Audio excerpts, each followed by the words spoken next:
po yung ulan since madaling araw, kaya i-check ko yung mga chicken kung okay po sila.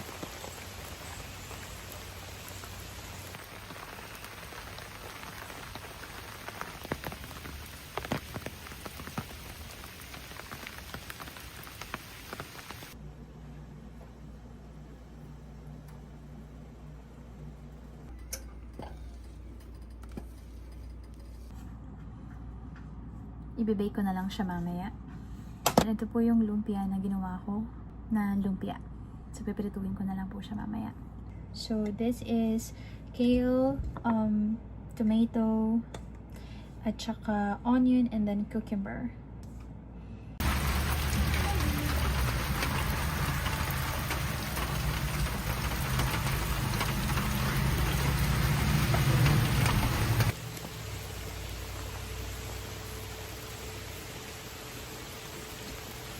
Po yung ulan since madaling araw, kaya i-check ko yung mga chicken kung okay po sila.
So, gagawa po ako ng bilo-bilo at saka ng pizza.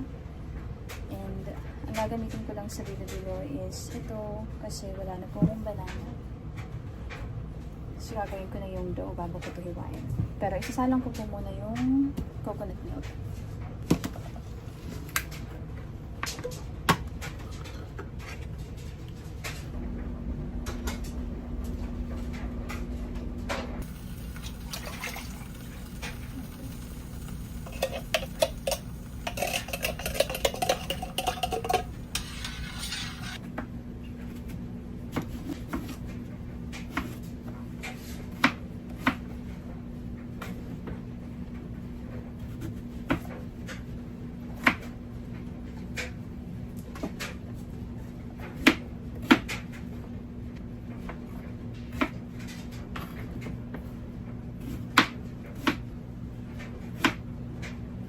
niyo po, ito yung favorite ko sa paggawa ng bilo-bilo.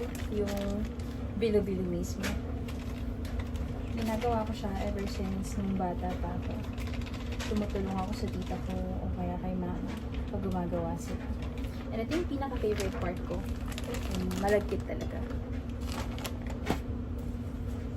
So, gagawa na ako ito.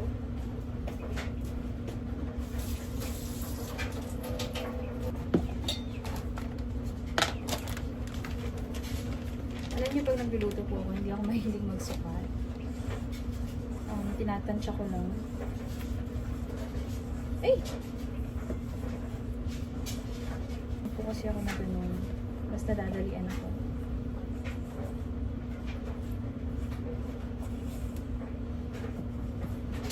So, ako na yun na siya.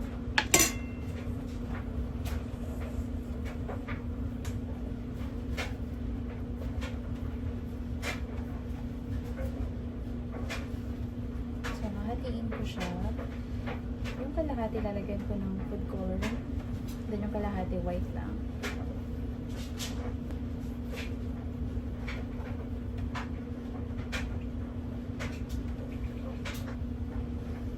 Gusto ko pong dagdagan pa yung bilo-bilo kasi parang konti siya.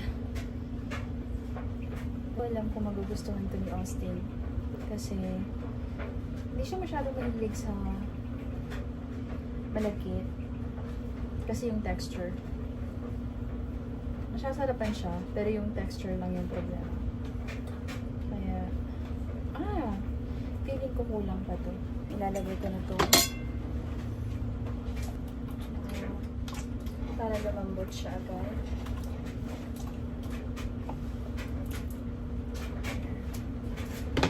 Ulan, simula kaninang madaling araw. Hindi ako nakatulog ng maayos. So, nagising na ako ng mga alas 3. Ito po, sa Pilipinas dati, yung bahay namin, tumutulo yung bubong. Kaya, nagigising ako kasi panggabi po yung pasok ko noon. So, pagka umulan, nagigising po ako kasi tumutulo mismo doon sa kama ko. And, kahit ilang beses namin siyang ipaayos, nasisira at nasisira pa rin, tumutulo pa rin siya. So, mukhang wala na talagang pag-asa yung bahay na yun. Alam niyo, sobrang hirap po kapag natutulog ka, kapag ang bahay po ay tumutulo.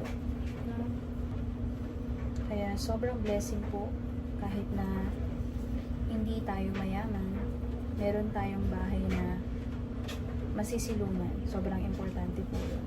So, maliit man o malaki yung bahay, importante safe po kapag umuulan, pag bumabagyo. So, feeling ko kulang pa po to. So, dadagdagan ko na lang. Ako lang lang makakain.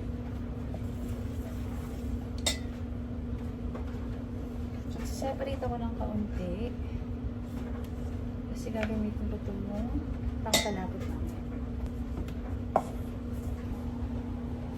Color yellow. Ready na siya. Malambot na po yung kamote. So, ilalagay ko na yung bilo-bilo.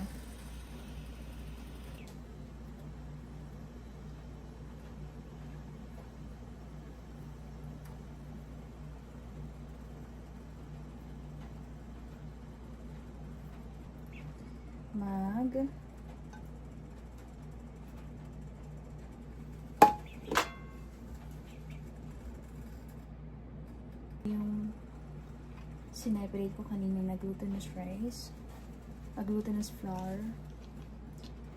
So, ilalagay ko siya pampalapot kasi wala akong gabi.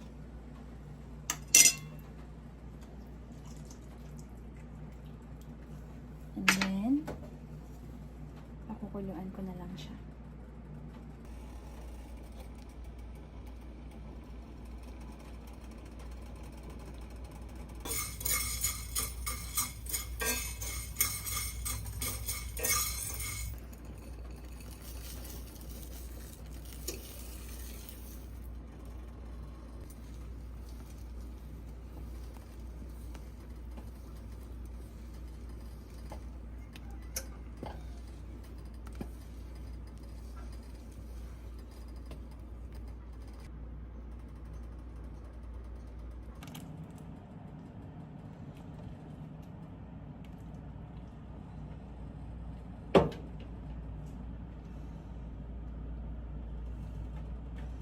Ang init.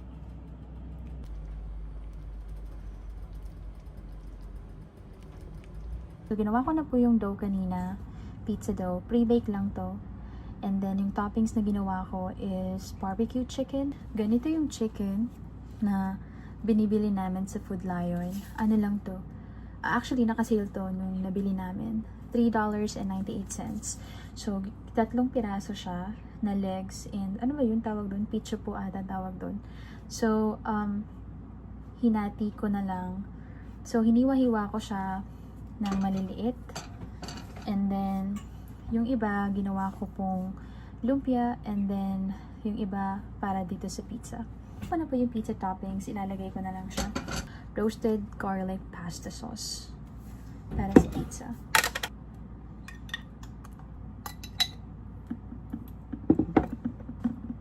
Cheese. May bumibili ng pagkain sa labas. Lalo na yung mga ganito pizza. Ginagawa na lang po namin siya sa bahay kasi mas tipid. Kung may oras naman, gawin na lang siya. Tsaka at least alam natin yung ingredients na nilalagay sa pizza na kinakain natin.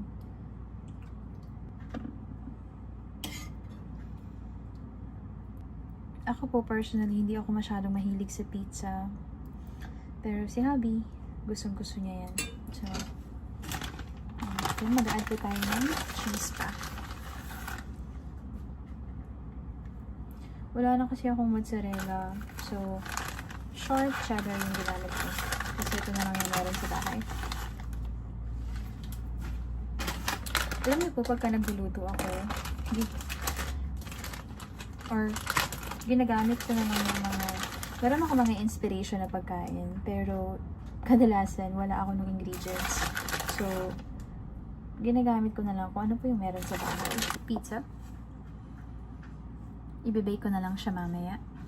And ito po yung lumpia na ginawa ko. Siguro nakagamit ako ng mga 1.5 ng pitso ng manok. Yung pinakita ko kanina. Pitso ba yun? Hindi ako sure pitso ang tawag dun. But yung manok na yun, sas ginrain ko na lang siya.